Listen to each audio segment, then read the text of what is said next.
Selamat pagi teman-teman, selamat pagi Lausha. Saya Vanessa Indrita, mahasiswi dari Universitas Al-Azhar.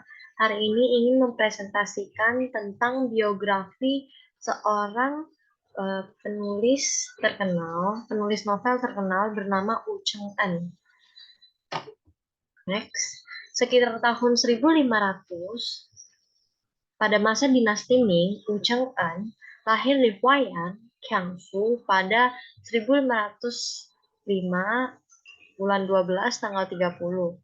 Dia kemudian menjadi penyair, novelis, dan sarjana yang dihormati dari dinasti Ming pada tahun 1368 hingga 1644.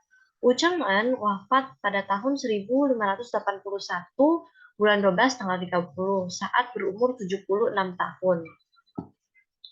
Fakta menarik di kehidupan Wu Cheng'an adalah Wu Cheng'an dia mengikuti ujian kekaisaran beberapa kali dalam upaya untuk menjadi pejabat kekaisaran, tetapi dia tidak pernah lulus. Akhirnya, saat berusia parubaya, dia dapat masuk ke Universitas Kekaisaran di Nanjing. Setelah periode itu, dia menjadi pejabat dan memiliki jabatan di Beijing di Kabupaten Changxing, tetapi dia tidak menikmati pekerjaannya dan akhirnya mengundurkan diri, menghabiskan sisa hidupnya menulis cerita dan puisi di kampung halamannya di Hui'an.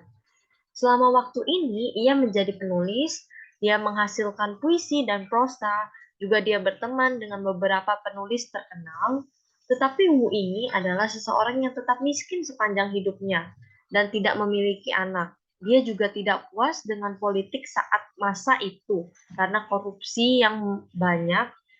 Juga dia menghabiskan sebagian besar hidupnya sebagai seorang petaka. Salah satu karya novel Wu Cheng-en yang paling terkenal dan saya yakin mungkin semua orang di sini tahu itu Journey to the West, Perjalanan ke Barat, atau biasa orang China menyebutnya Xiaoqi. Novel ini diterbitkan pertama kali pada tahun 1592. Jadi novel ini diterbitkan 10 tahun setelah kematian Wu Cheng-en. Novel ini menceritakan banyak mitologi klasik pertentangan antara baik dan buruk yang bertemakan seorang biksu melakukan perjalanan dari ibu kota kerajaan Tang di Chang'an ke India untuk mempelajari literatur agama Buddha.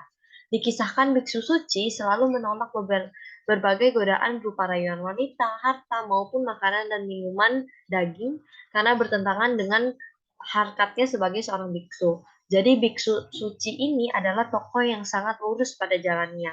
Tetapi sifatnya ini justru kerap menjadi persoalan dalam perjalanannya mengambil kitab suci, terutama pada saat menghadapi jebakan para siluman yang menyamar sebagai anak-anak dan orang tua, dengan tujuan mengelabui rombongan pendeta suci.